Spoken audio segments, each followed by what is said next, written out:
The current leader of the Alliance for Change party made those assertions during a virtual press conference on Tuesday while speaking on the subject of electoral reforms.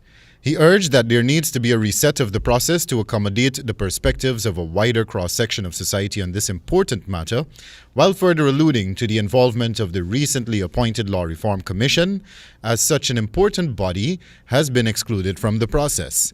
It urges a restart of the process with all participants and stakeholders playing their roles and having their say from a drafting stage to completion stage with the help of experts who should be hired by the Law Reform Commission or can be from international and regional centers. Ramjattan made it known that his party's suspicion of the proposed amendments continue to grow as he referenced the lack of consultation in the proposed reforms.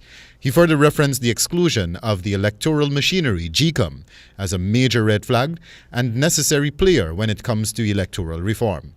He further asserted that it is an erosion of administrative power vested by the Constitution to GCOM to have subdivided Region 4 into separate parts rather than maintain the current administrative regions as authorized by the Election Commission. It is an erosion of the administrative power given by the Constitution to that body which superintends our elections.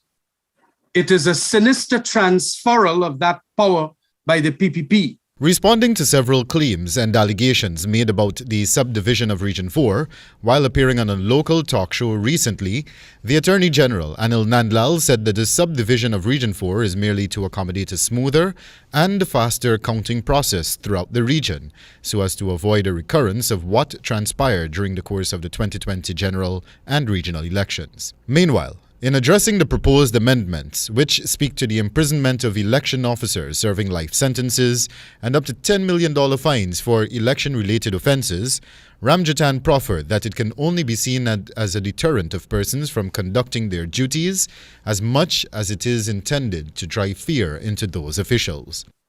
Human errors will happen, and though these can be corrected by an internal superintendence at GCOM, officials now have to suffer severe penalties. These draconian penalties, knowing the PPP, will also see a discriminatory application of who will be charged and prosecuted and convicted.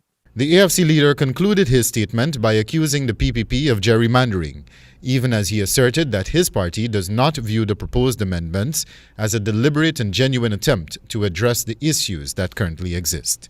Wendell Badrie reporting for the HGP Nightly News.